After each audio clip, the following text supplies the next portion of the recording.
मेरा नाम किरण है। प्यार से मुझे मेरे गांव वाले छोटी सरदारनी कहकर पुकारते थे। मैं आपको अपनी कई सालों पुरानी कहानी सुनाना चाहती हूँ। जब मेरे पिताजी जिंदा थे, मैं अपने 3 भाइयों की इकलौती बहन थी।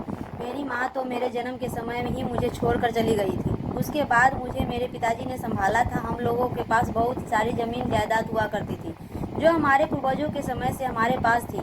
मेरे पिता एक बहुत ही सुलझे हुए इंसान थे, जिन्होंने पूरे गांव को अपनी मुट्ठी में किया हुआ था। ऐसा नहीं था कि मेरे पिताजी गांव वालों पर हुक्म चलाते थे, बल्कि वह गांव वालों की मदद किया करते थे। वह हर इंसान मेरे पिताजी के पास अपने मुद्दे लेकर आता था। पैसे से लेकर गांव के हर आदमी या औरत के हक में मेरे पिताजी ये फैसला सुना किया करते थे। मेरे पिताजी ने भी कभी भी अपने फैसले की वजह से किसी को निराश नहीं किया था। मेरे पिताजी को गांव के सारे ही लोग सरदार जी कहा करते थे। उनको पूरे गांव का सरदार माना जाता था। यही वजह थी कि मेरे पिताजी के फैसले के बिना गांव का एक पत्ता भी नहीं हिलता था। मेरे पिताजी का फैसला पत्थर की लकीर होता था। वह जो भी फैसला करते थे वह गांव और गांव के सारे ही लोगों के लिए बिल्कुल ठीक होता था। मैं जब जवान हुई तो पिताजी को मेरी शादी की बहुत फिक्र होने लगी थी। हम लोग जिस गांव में रहते थे वहां पर मनगढ़ रस्म रिवाज माला माहौल कुछ ज़्यादा ही था, लेकिन उस समय मुझे ज़्यादा समझ नहीं थी। इसलिए मुझे मेरे पिताजी ने जैसा कहा था मैंने वैसे ही कर लिया था। मैं अपने घर की समझ से सबसे ज़्यादा मेंबर भी बिल्कुल मेरे पिताजी पर गई थी। जबकि मेरे तीनों भाई मुझसे उम्र में बड़े थे, लेकिन उन्हें अपने पिताजी का ताकत का कोई अंदाजा नहीं था और ना ही वह हमारे पूर्वजों के रस्म रिवाज के मुताबिक चलना जानते थे। मेरे गांव के बड़े बड़े जमींदारों के घर से रिश्ते आने लगे थे और कुछ रिश्ते तो हर शहर से भी आए हुए थे। मैंने हमारे घर के पूरे माहौल को अच्छी तरह से संभाला हुआ था। पिताजी के बाद पिताजी की गद्दी को उनके बेटों को संभालना था, लेकिन मेरे तीनों ही भाई बहुत लापरवाह थे। सबसे बड़े भैया तो घर के और बाहर के मामला में तो कोई दखलंदाजी नहीं करते थे, जबकि दोनों छोटे भाई अपने यारों की दोस्ती में लगे हुए थे। पिताजी को उन तीनों तो बहुत समझाया करते थे, मगर वो बिल्कुल भी नहीं समझते थे। तीनों ही बहुत गैर जिम्मेदार भी थे। पिताजी की राजगद्दी की रक्षा वो लोग अच्छी तरह से नहीं कर सकते थे। मेरे पिताजी चाहते थे कि जिस तरह से उन्होंने अब गांव को अच्छी तरह से संभाला हुआ है, इसी तरह से उनके बेटे और आगे की पीढ़ी भी कुछ ऐसा ही करे। गांव का माहौल बिल्कुल भी बदलना नहीं चाहिए। जिस तरह गांव में मेरे पिताजी से सुख शांति फैली हुई थी, इसी तरह से सुख शांति फैली रहे। मगर तीनों भाइयों की तरफ से देखते हुए मेरे पिताजी बहुत ज़्यादा कंफ्यूज हो रहे थे, क्योंकि उनको यही लगता था कि एक दिन उनकी बेटी तो शादी करके अपनी ससुराल चली जाएगी, बेटे गैर जिम्मेदार हैं, तो फिर उनके बाद उनकी गद्दी को कौन संभालेगा, कौन के गांव में सही फैसला करेगा। मेरे पिताजी ने एक निर्णय लिया। उन्होंने सोचा कि क्यों ना उनको अपनी बेटी की शादी अपने ही घर में किसी से करवा देनी चाहिए। इस तरह उनकी बेटी ना गांव से बाहर जाएगी और ना ही घर से बाहर जाएगी और उनकी गद्दी को भी अच्छी तरह संभाल कर रखेगी। लेकिन इस बात से तो मैं भी हैरान थी कि हर घर में आखिर ऐसा कौन था जिससे मेरे पिताजी मेरी शादी करवाना चाहते थे। यह सच्चाई तो मेरे सामने जब खुलकर आई थी, तब जिस दिन मेरी शादी होने वाली थी। पंडित जी के बुलाकर सारे इंतजाम करवा लिए गए थे। मुझे भी दुल्हन बना दिया गया था। बस अब रस्में होनी बाकी थी। मुझे दुल्हन बनाकर मंडप में लाया गया था। मंडप हमारे घर के बाग में बना था। मुझे बाग में लाने के बाद मुझे पता चला कि मेरी शादी किसी इंसान के साथ नहीं बल्कि आम के पेड़ के साथ कर दी गई है, जो कि हमारे ही घर के बगीचे में मौजूद था। यह खबर सुनकर मैं दंग रह गई थी। मुझे विश्वास नहीं हो रहा था कि मेरे पिताजी की मेरी शादी आम के पेड़ से करवा रहे हैं। मैंने पिताजी से इस बात की शिकायत की और उनसे कहा कि आखिर आप ऐसा क्यों कर रहे हैं अपनी बेटी के साथ। तो वह कहने लगी, बेटी बुरा मत मानना, यह हमारे गांव की बहुत पुरानी रीत रह चुकी है। जो लोग अपने बेटियों से जुदा नहीं होना चाहते और अपनी बेटियों को घर में ही रखना चाहते हैं, वह इसी तरह से अपनी बेटियों की शादी अपने घर में बने हुए किसी ऐसे पेड़ से करवाते हैं जो सबसे ज़्यादा फल देता है। यह हमारे बगीचा का एक ऐसा पेड़ है जो सबसे ज़्यादा आम देता है, इसलिए हम तुम्हारी शादी इसके साथ करवा रहे हैं। इसके साथ शादी करके से तुम्हारी ज़िंदगी खुशहाल रहेगी, तुम इस घर में रहोगी और यह हम भी जानते हैं कि तुम हमारी गद्दी संभालने के लिए एक अच्छी और समझदार सरदारनी हो। अपने पिता सरदार की जगह तुम लोगी और इस गद्दी को संभाल लोगी। मैंने कहा, पिताजी लेकिन मैं ऐसा कैसे कर सकती हूँ, मैं अपनी जगह नहीं ले सकती। पिताजी कहने लगे, तुम जानती हो ना कि तुम्हारे बिना तीनों भाइयों लापरवाह हैं। मैं उन्हें अपनी जगह नहीं देना चाहता, जो कि हमारे पूर्वजों के समय से चलती आ रही है। तुम्हारे भाई तो कुछ नहीं जानते, उनको तो भी मैं भी पता न कि गांव के फैसले किस तरह से करने, यह काम भी उनसे नहीं आता। मैंने देखा कि तुम बिल्कुल मेरी तरह समझदार हो। तुम मेरी गद्दी को तुमसे बेहतर कोई नहीं संभाल सकता इस गांव को, और मुझे तुमसे पूरी उम्मीद है कि तुम इस गांव का विकास करके रहोगी। मेरी बात तुम मेरे गांव को संभालोगी। मैंने पिताजी से कहा, पिताजी अभी तो आप है इसी गांव और गद्दी को संभालने के लिए, तो फिर आप मेरी शादी इस पेड़ के साथ करवाने के बाद मुझे ये गद्दी क्यों सौंप रहे हैं। पिताजी कहने लगे, बेटा मेरी उम्र काफ़ी हो चुकी है, पता नहीं मैं तो इस दुनिया में कब चला जाऊं, लेकिन जाने से पहले मुझे यह काम करना बहुत ज़रूरी है। तुम मुझसे वादा करो कि तुम गांव के हर इंसान की मदद करोगी, गांव का विकास करोगी। तुम्हारे फैसले से कभी किसी को नुकसान नहीं पहुंचना चाहिए, और तुम्हारा फैसला गांव के हर इंसान के लिए एक ऐसा फैसला होगा जिससे लोगों की ज़िंदगी बदल जाए, गांव का हर इंसान खुश रहे, उसे किसी तरह की कोई परेशानी ना हो, हमारे गांव में खुशहाली आए। मेरे पिताजी ने कहा मुझसे, वादा करो, ऐसा ही होना चाहिए। मैंने भी अपने पिताजी से उनका वादा पूरा करने के लिए वादा किया हुआ था कि मैं आपके कभी निराश नहीं होने दूंगी। इस गांव के सभी लोग को जिस तरह आपको फायदा हुआ, इसी तरह आपकी बेटी, छोटी बेटी सरदारनी से भी फायदा होगा। अपने पिताजी के कहने के मुताबिक मैंने पेड़ से शादी कर ली थी, सारी रस्में हो चुकी थी, और अब मैं जो इस घर में कभी इस घर की बेटी हुआ करती थी, अब इस घर की बेटी होने के साथ साथ यहाँ की बहू भी बन गई थी। मेरी रिश्ता इस पेड़ के साथ जुड़ा गया था। जब तक मेरे पिताजी जिंदा रहे उन्होंने गांव की सारी जिम्मेदारियों को अच्छी तरह से संभाला था, लेकिन वह बीमार रहने लगे थे और उन्हें गांव और गांव के लोगों की बहुत फिक्र होने लगी थी। मैंने उन्हें समझाया था कि सब कुछ ठीक हो जाएगा, आप फिक्र न करें। मैं अपने पिताजी का बहुत ख्याल रखती थी, मगर फिर भी वह नहीं बच सके। मरने से पहले उन्होंने अपनी सारी जमीन जायदाद हम चारों भाई बहन के हवाले कर दी थी। हम चारों में बराबर बराबर की जमीन और कुछ पिताजी की हवेलियाँ जो भी थी, पिताजी मरने से पहले हम लोगों को नाम कर गए थे। मगर जिस हवेली में हम सब लोग रहते थे, यह हवेली पिताजी ने सिर्फ और सिर्फ मेरे नाम की थी। वह चाहते थे कि मैं इस हवेली से कभी न जाऊं, इसलिए उन्होंने मेरी शादी घर के पेड़ से करवा दी थी, जिससे संबंध में रह कर मैं इस घर से कहीं नहीं जा सकती थी। सुबह शाम मैं उस पेड़ के पास जाकर वक्त गुजारा करती थी, क्योंकि वह मेरा पति था। फिर एक दिन ऐसा हुआ कि पिताजी हम सबको लोगों को इस दुनिया से छोड़कर चले गए। पिताजी की मौत पर सबसे ज़्यादा अफसोस मुझे हुआ था, क्योंकि मैं अपने पिता से बहुत ज़्यादा प्यार करती थी। मेरे तीनों भाई तो अपनी ज़िंदगी में मगन रहते थे, उन्हें पिताजी के मरने से ज़्यादा कोई फायदा नहीं हुआ था। मेरे साथ साथ पूरे गांव ने भी मेरे पिताजी की मौत का अफसोस मनाया था। सभी लोगों की आंखों में आंसू थे, क्योंकि सभी लोग यह बात अच्छी तरह से जानते थे कि मेरे पिताजी ने हमेशा उन लोगों के साथ अच्छा ही सुलूक किया है, कभी किसी के साथ ना तो गलत किया था और ना ही होने दिया था। उनके होते हुए गांव में कोई भी परेशानी नहीं आई थी। पिताजी इस बात का ऐलान करने से पहले ही कर चुके थे कि उनके बाद उनकी गद्दी को उनकी बेटी संभालेगी। इसलिए पिताजी के मरने के बाद गांव के लोगों ने मुझे उस गद्दी पर बैठने के लिए कहा था। पिताजी की जगह पर मैं नहीं, उनकी गद्दी पर बैठ गई और गांव की सारी जिम्मेदारियां मेरे अपने हाथों में ले ली थी। गांव के हर अच्छे बुरे फैसले मैं किया करती थी। मैं जिस रास्ते से गुजरती थी, गांव के लोग छोटी सरदारनी की जय हो कहकर नारे लगाते थे। जितना प्यार उन लोगों ने मेरे पिताजी को दिया था, उससे कई गुना प्यार यह लोग मुझे दिया करते थे। मैं यही चाहती थी कि मैं अपने पिताजी की इज्जत को हमेशा बनाए रखूं, इसलिए मैंने गांव के लोगों की पिताजी की ही तरह मदद करनी शुरू कर दी थी। गांव में जो भी परेशानी होती थी, लोग मेरे पास आने लगे थे। मेरे पास एक लड़की आई थी जिसकी उम्र 16 साल की थी। वो अभी शादी नहीं करना चाहती थी, लेकिन उसके माता पिता ने उसकी ज़बरदस्ती रिश्ता गांव से ही लेकर लड़के के साथ तय कर दिया था। वो लड़की जब मेरे पास आई तो पूरी तरह से रो रही थी। मेरे पैरों पर गिरकर कहने लगी, छोटी सरदारनी, मेरे साथ इंसाफ करो। मेरे माता पिता ज़बरदस्ती मेरी शादी करवा रहे हैं। मैं शादी नहीं करना चाहती हूँ, मैं पढ़ना चाहती हूँ। हमारे गांव के स्कूल नहीं है, इसलिए मैं शहर जाकर 5 कक्षा की पढ़ाई पढ़ चुकी हूँ। 5 कक्षा पूरी होने के बाद इन लोगों ने मुझे घर में बैठा लिया। प्लीज़ मेरी शादी मत होने दो, मैं शिक्षा हासिल करके किसी काबिल बनना चाहती हूँ। उस लड़की की बात सुनकर मुझे बहुत खुशी हुई थी कि वह अपनी शिक्षा के लिए इतनी सीरियस थी। फिर मैंने सोचा कि गांव में कोई स्कूल नहीं है। आज यह लड़की पढ़ने के लिए डिमांड कर रही है, तो और भी लड़कियों के लिए दिल से शिक्षा हासिल करने की चाहत होगी।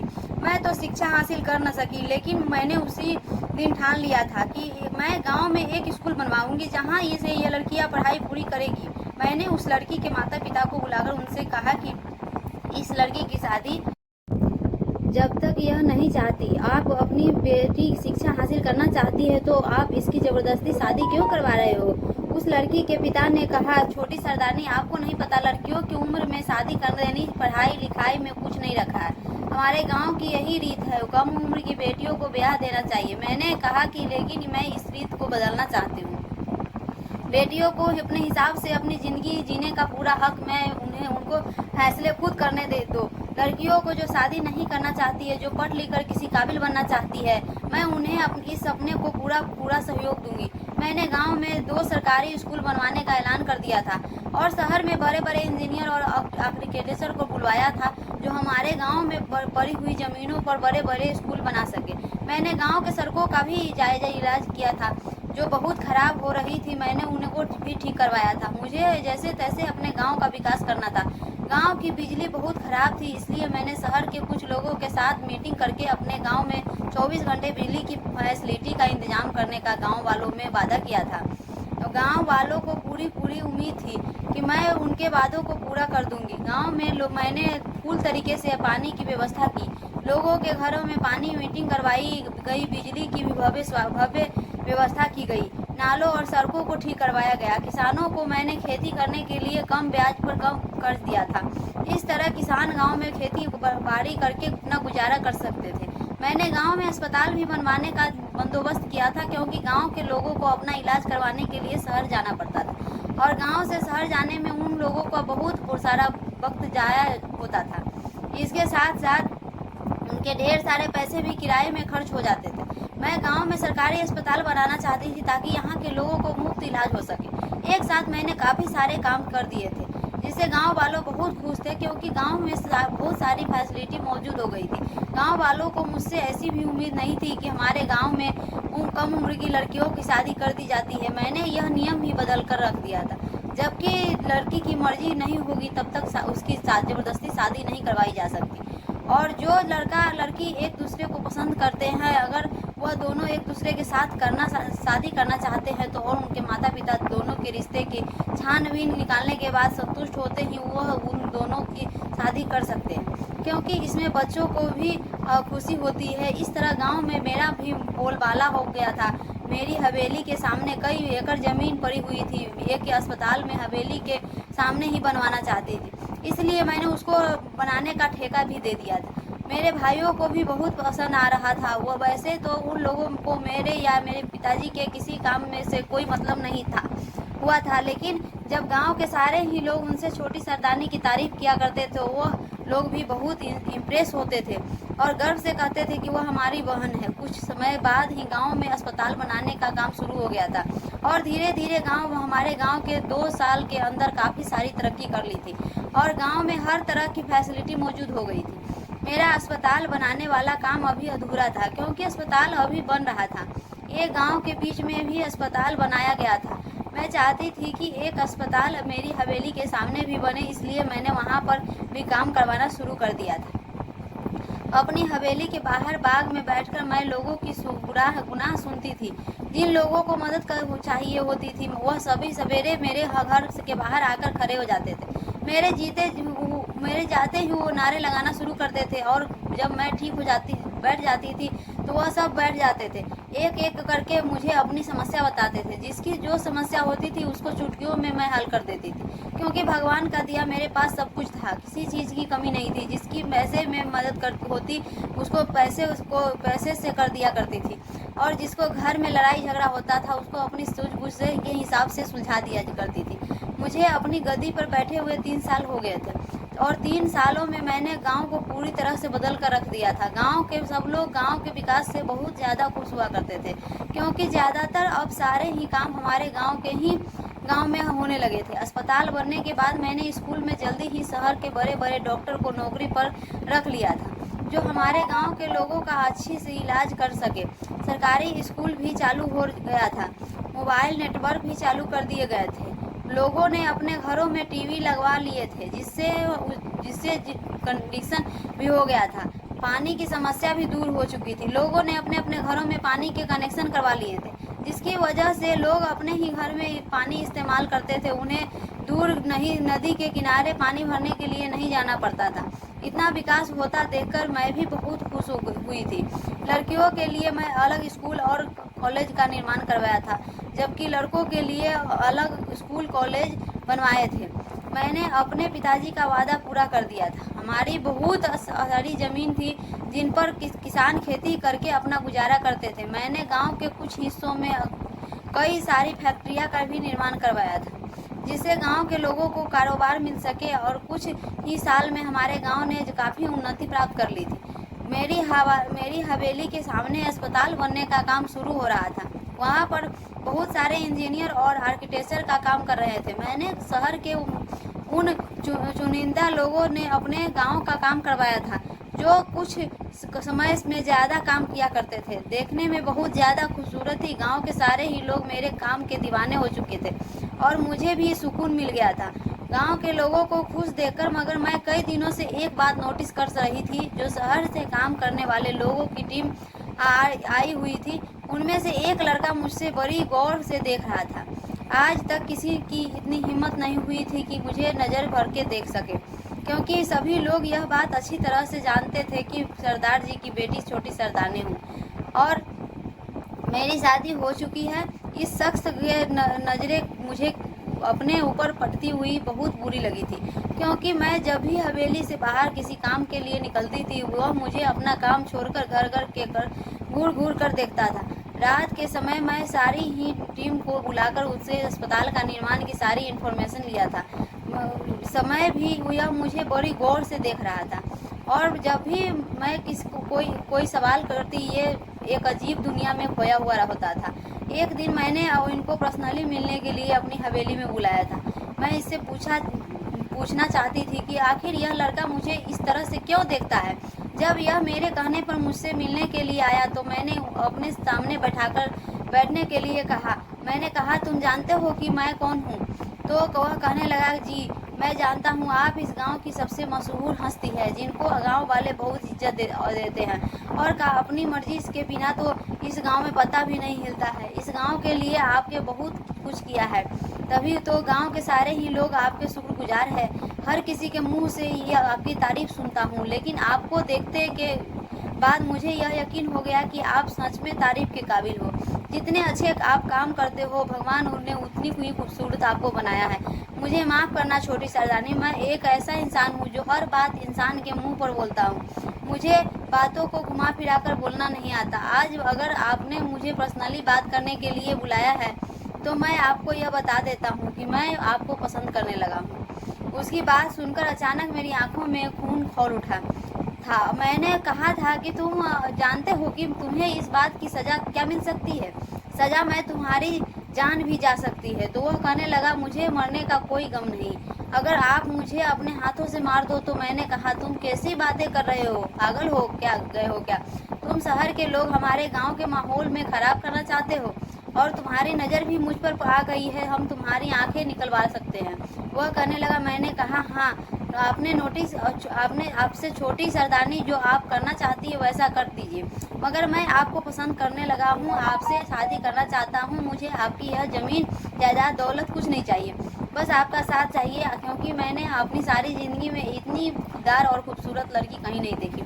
हमारे शहर की लड़कियाँ ज़्यादा से ज़्यादा नौकरी करती है, पुलिस, डॉक्टर या वकील बन जाती है, मगर आप जैसी लड़कियों मैंने आज तक नहीं देखी, जो इतनी कम उम्र होने के बावजूद भी एक राजगद्दी को संभाल रही है और पूरे गांव का विकास कर रही है। आप जैसी इंटेलिजेंट लड़की शायद की दुनिया में कहीं पर हो सकती है, और मैं आपको अपनी पत्नी बनाना चाहता हूँ। क्यों आप मुझसे शादी करेगी? मैं जानता हूँ कि यह बात मुझे आपसे नहीं करनी चाहिए, आपकी और मेरी क्या बराबरी है, लेकिन मुझे आपके साथ किए गए एक अंधविश्वास के बारे में पता चला है, जो मैं आपको बताना चाहता हूँ कि यह बहुत बड़ा अंधविश्वास है। इतनी समझदार होते हुए आप लोगों की ऐसी मनगढ़ंत बातों में कैसे आ सकते हैं?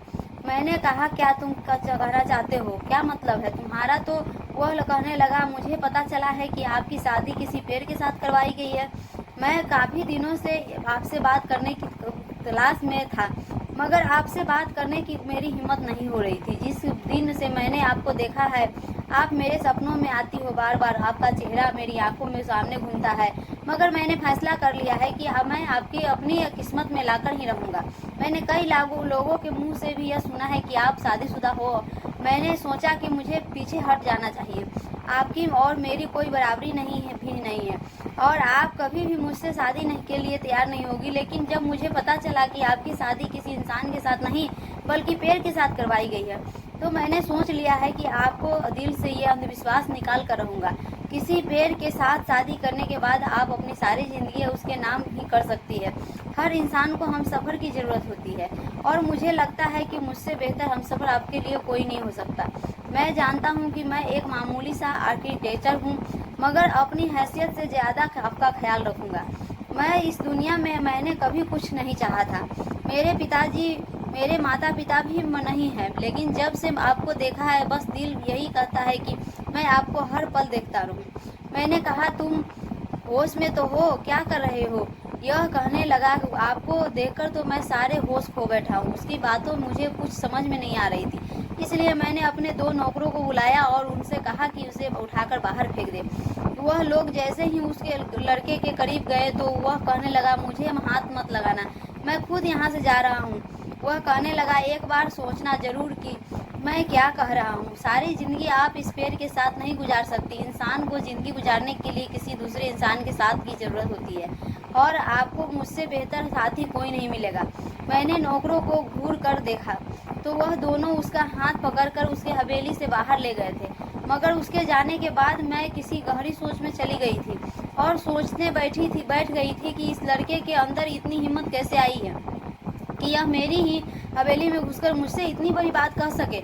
यह लड़का तो सच में बहुत खुददार है। इस जैसा हिम्मत वाला लड़का मैंने आज तक नहीं देखा था। फिर मैंने सोचा कि इस पर जब 1-2 बार मेरे नौकरों की मार पड़ेगी तो खुद इससे दिमाग से मोहब्बत का भूत उतर जाएगा। जब यह सोचकर अब मैंने अपना सर झटक दिया था। अस्पताल में काम करते हुए देखा तो फिर वह मुझसे बात करने के लिए आया और कहने लगा, आपने मेरे बारे में क्या सोचा है छोटी सरदारनी? मैंने कहा, तुम चाहते हो कि मैं तुम्हें इस गांव से धक्के मारकर निकाल दूं? तुम नहीं जानते हो कि मेरे इस इशारे पर गांव वालों तुम्हारी धज्जियां उड़ा देंगे। तो फिर तुम ऐसी हरकत ना करो, इसी वजह से मुझे कोई गलत फैसला करना पड़ जाए। वह कहने लगा, मुझे लोगों की हाथ की मार नहीं खानी है। अगर आप ऐसा ही चाहती है कि मैं इस गांव में से चला जाऊंगा, लेकिन आप खुद यह बात सोचिए कि आपके पिता आपके साथ बहुत गलत करके गए हैं। किसी पेड़ के साथ शादी पॉसिबल है क्या? ऐसा नहीं हो सकता। मैंने कहा, मेरे पिताजी के फैसले में गलत बताने की तुम्हारी हिम्मत कैसे हुई? अभी मैं इस बारे में बात की है कर ही रही थी कि मेरे बड़ा भैया वहाँ पर आ गए और उन्होंने पूछा, यह क्या हुआ है कि इसके बारे में बात हो रही है। मैंने अपने भाई को बता दिया कि यह मुझसे शादी करने के ख्वाब देख रहा है। मेरे तीनों ही भाइयों ने इस लड़के को इतना मारा था कि इससे शरीर से खून निकलने लगा था। यह अधमरा हो चुका था। मैंने अपने भाइयों को इशारा किया कि इसकी जान नहीं जानी चाहिए, बस इसे अकल आ जाए। मेरे भैया ने अपने हाथ रोक लिया था। मैंने उसे कहा था कि कल से यहाँ तुम्हें काम पर आने की कोई ज़रूरत नहीं है। तुम नहीं जानते कि तुमने कितनी बड़ी घुसखोरी कर दी है जिसकी कोई माफ़ी नहीं है। वह गांव से पता चला कि था कि मुझे लोग लगा के उससे दिमाग से मोहब्बत का जुनून उतर गया था होगा। लेकिन फिर मेरे दिमाग में धीरे धीरे यही बात आने लगा कि एक दिन मेरे भाइयों की शादी हो जाएगी, वो अपने परिवारों के साथ खुश रहेंगे, उनके बच्चे होंगे, लेकिन मैं किसके सहारे अपनी ज़िंदगी गुजारूंगी? मेरी तो माता पिता भी इस दुनिया में नहीं है। एक तरह से ये लड़का बिल्कुल ठीक कह रहा है। फिर मैंने इस बात को अपने दिमाग से निकालने की कोशिश की। सोचा कि नहीं, मुझे ऐसा नहीं करना चाहिए। मेरे पिताजी मेरी शादी इस गांव के देख रेख करने के लिए इस पेड़ से साथ इसलिए करवा गए हैं ताकि मैं कहीं और न जा सकूं, अपनी हवेली की और अपने गांव के लोगों की देख कर सकूं। मुझे उन लड़कों की बातों में नहीं आना चाहिए। मैंने फिर से इस बात को इग्नोर कर दिया। अगले दिन मैं अपनी गाड़ी में बैठकर शहर जा रही थी, तब अचानक कुछ लोगों ने मुझ पर हमला कर दिया। यह पड़ोस के गांव में लोग थे जो मेरे गांव के इतना विकास करने पर मुझसे जल रहे थे, क्योंकि पहले भी वह मेरे पिताजी के दुश्मन हो चुके थे। उन लोगों ने मेरे गाड़ों को मारना शुरू कर दिया।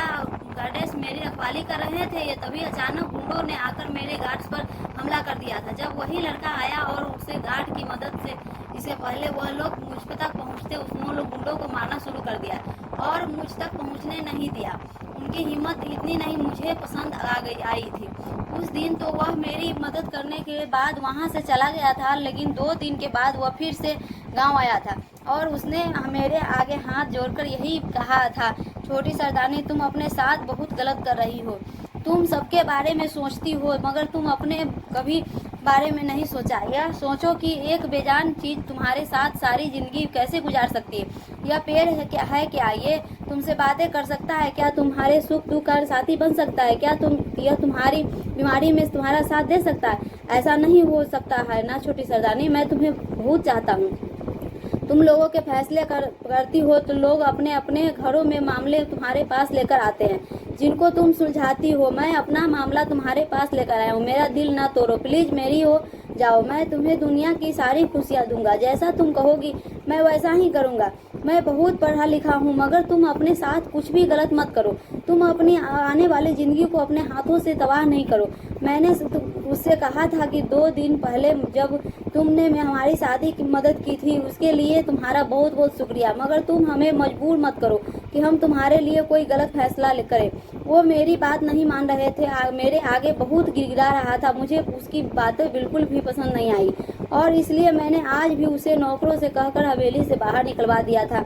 और फिर 2-3 दिन के बाद वो आपस नहीं आया। कई बार बाद वह आपस आ गया था तब वो तो गांव वाले भी उसके तंग आने लगे थे, क्योंकि यह बात वो देख रहे थे कि उनकी छोटी सरदारनी को परेशान कर रहा है। इसलिए वह लोग उसे गांव से घुसने से पहले ही उसके साथ मारपीट किया करते थे। मगर मैं हैरान इस बात पर थी कि वह ऐसा इंसान है जिसे मेरी परवाह ही नहीं थी। मेरे भाइयों से, गांव के लोगों और नौकरों से मार खाने के बावजूद भी वह बार बार मेरी तमन्ना क्यों कर रहा था? उससे इतनी मोहब्बत हो गई थी कि मैं आईने में देखकर अपनी खूबसूरती को जांच रही थी कि और सोच रही थी कि क्या मुझसे कोई इतना भी प्यार कर सकता है। इस दौरान मेरे बड़े भाई को कहा कि उन्हें शादी करनी है। वह गांव के ही सरपंच की बेटी से प्यार करते थे। मैंने अपने भाई की शादी गांव के सरपंच की बेटी के साथ करवा दी। घर में भाभी आ गई थी, मैं बहुत खुश थी। मैं तो उन लोगों से कोई मतलब नहीं रखती थी, मेरी वहाँ रूटीन था कि, लेकिन मैं देखती थी कि मेरा भैया भाभी के बहुत साथ खुश रहते थे। भाभी उनका बहुत ख्याल रखती थी। अब की बार काफी दिन गुजर गए थे मगर वह लड़का नहीं आया था। मैंने सोचा कि अब की बार तो उसकी मोहब्बत का भूत उतर ही गया होगा, लेकिन अब की बार भी वह वैसे ही रिक्वेस्ट हुआ कर था। फिर से मेरे पास आ गया था और उसका यही कहना था कि छोटी सरदारनी मुझसे शादी कर लो, मैं बहुत तुम्हें खुश रखूंगा। मगर इस बार मुझे अपनी भाभी की तेवर बिल्कुल भी पसंद नहीं आए थे, क्योंकि वह जब लड़का मेरी हवेली पर यह बात करने के लिए आया था तो वह भाभी ने मुझ पर इल्जाम लगाने की कोशिश की थी। भाभी कहने लगी, गाँव के सारे लोगों को तुमने मुट्ठी में कर लिया है। गांव के मामले निपटाते निपटाते तुम अपना मामला फिट कर बैठी है। क्या पिताजी ने तुम्हें यही संस्कार दिए थे? भाभी को देखकर भैया भी उनकी ही बातों में करने लगे थे। अब मुझे यह बात रियलाइज हुई थी कि कोई अपना नहीं होता। इसके लड़के को नाम अमित था। मैंने उस दिन भी उसे अपने नौकरों के धक्के दिलवाकर गांव के बाहर करवा दिया था। अगले दिन फिर से वह जब गांव में आया तो गांव वालों ने उसे बुरी तरह से मारा था। आज तो इतना बुरा मारा था कि गांव वालों ने फैसला कर लिया था कि आज वह उसे जान से मारकर उनकी लाश को नहीं नदी में डाल देंगे। वह बार बार यही कहता था कि मैं छोटी सरदारनी को ऐसी जिंदगी गुजारने नहीं दे सकता। छोटी सरदारनी के पास जब तक रुपया पैसा है तभी तक वह गांव का विकास कर रही है, लेकिन उन्हें अपनी कोई फिक्र नहीं है। आने वाला समय उनके लिए बहुत बुरा होगा। आने वाले समय में उनका कोई आपदा नहीं होगा। इसलिए मैंने अपनाना चाहता हूँ ताकि मैं उनको अपनी मेहनत का फल उन्हें दे सकूं। जब मुझे नौकरों ने बताया कि गांव वालों ने आज उसे बहुत मारा है और वह लोग उसको लेकर नदी के 2 किनारे जा रहे हैं उसे फेंकने के लिए, तो मैं जल्दी से नदी के तरफ पहुंची और वहां जाकर मैंने उन लोगों को उसे फेंकने से मना किया और इसका डॉक्टर से इलाज करवाया, क्योंकि सब लोग यही समझते थे कि यह मेरे पीछे पड़ गया है। कुछ दिन बाद जब वो ठीक हुआ तो मैंने उससे कहा, तुम सिर्फ मुझे ही क्यों चाहते हो? तुम्हारे शहर में लड़कियां खत्म हो गई है क्या? वह कहने लगा, छोटी सरदारनी ऐसी बात नहीं है। मैं तो सिर्फ इतना चाहता हूँ कि आपके गांव में यह मनगढ़ंत रिवाज खत्म हो जाए जो कई सालों से पहले हुआ करता था। मेरा बुआ की शादी कई सालों पहले अपने गांव में हुई थी। मेरे फूफा जी उन्हें छोड़कर चले गए थे। मेरी बुआ अपनी ससुराल छोड़कर न जाएं, इसलिए उनके ससुराल वालों ने उनकी शादी मेरे फूफा जी की तलवार से के साथ कर दी थी, ताकि वह अपनी जिंदगी उस तलवार के साथ ही गुजार दे। मगर धीरे धीरे सारे ही ससुराल के लोग बदल गए। बुआ जी के साथ देने वाला कोई भी नहीं था बचा। फूफा जी के बाद सब लोगों ने बुरा भला कहते थे। सारी जिंदगी मेरी बुआ ने तलवार के साथ गुजार दी, मगर फूफा जी नहीं आए। एक दिन अपनी अकेली जिंदगी से तंग आकर बुआ जी ने वही तलवार अपने पेट में घोंप ली थी और वह इस दुनिया अपने को छोड़कर चली गई थी। मैं चाहती कि जिस तरह मेरी बुआ इस मनगढ़ंत रिवाज का शिकार होकर दुनिया से रह गई थी, मैं नहीं चाहती थी कि आने वाले समय में आप भी अपने साथ कुछ गलत करो। मैं आपको पसंद करता हूँ, आपसे प्यार करता हूँ, आपको अपनाना चाहता हूँ।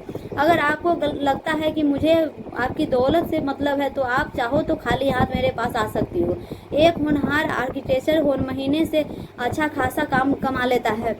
आपको आपकी उम्मीद से ज़्यादा बेहतर जिंदगी दूंगा। वह पेड़ आपका पति नहीं, यह बात आप अपने दिल से निकाल क्यों नहीं देती? मैंने कहा, लेकिन मेरे पिताजी ने उसके साथ मेरी शादी करवाई थी और कहा था कि तुम इस तरह अपने हमारे गांव और हमारे घर की हिफाजत करोगी, हमारी इज्जत पर कभी कोई दाग नहीं आने दोगी, और तुम्हारी शादी हवेली के ही पेड़ से हो जाएगी, तो तुम यहाँ से कहीं नहीं जा सकते। वो लोग अपनी ही गद्दी संभालते रखिए, लेकिन अपने दिल से ये ख्याल निकाल दीजिए कि वह पेड़ आपका पति है। मैं आपके लिए अपनी जान भी दे सकता हूँ।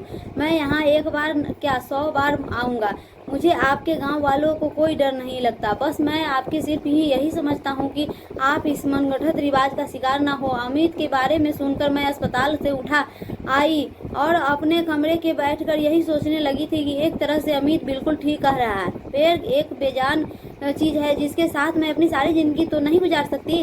बड़े भैया भाभी के आने के बाद इतने बदल गए थे तो बाकी के 2 भाई भी बदल जाएंगे। इन लोगों के बच्चे और शादियां होगी, इनका परिवार आगे बढ़ता, मगर मेरा परिवार कहाँ होगा? मैं तो अकेली रहूंगी। पिताजी ने मेरी शादी इस घर के सिर्फ इसलिए की थी कि मैं उनके गद्दी को और पूर्वजों को के रस्म रिवाज को और उनके खानदान के निर्णय को समझ बूझ कर मैं चला सकूं। मैं ऐसा तो अपनी शादी के बाद भी कर सकती हूँ।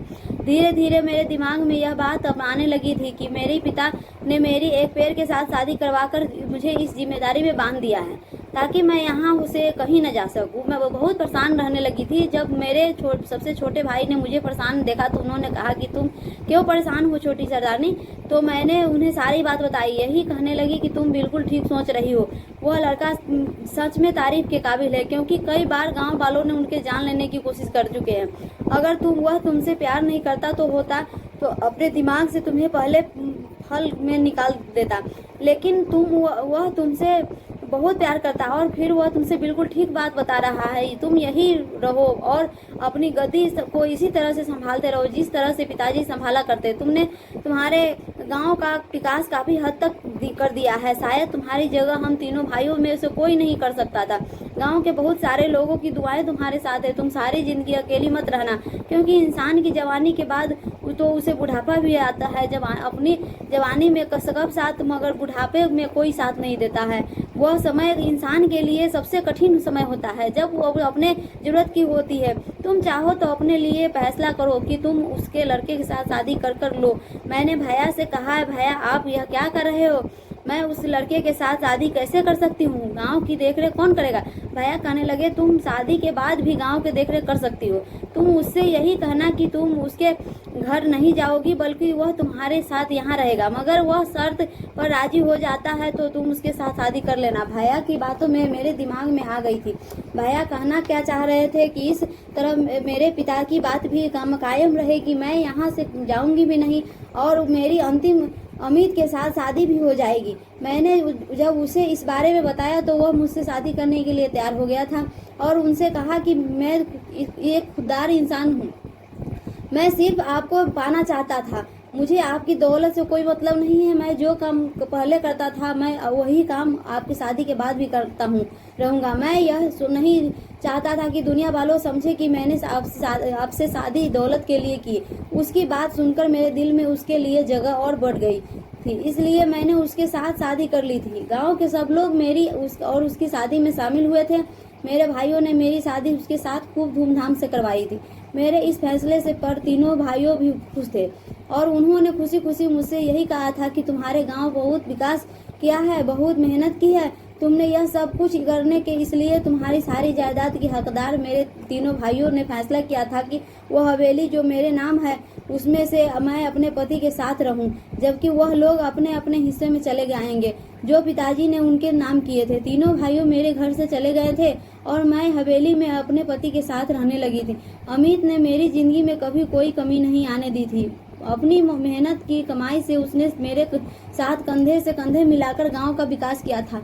मुझे खुशी थी कि मेरा हमसफर एक अच्छा इंसान बना। अमित ने मेरी बहुत मदद की और आज पूरे 17 साल बाद हमारा गांव किसी शहर से काम नहीं लगता।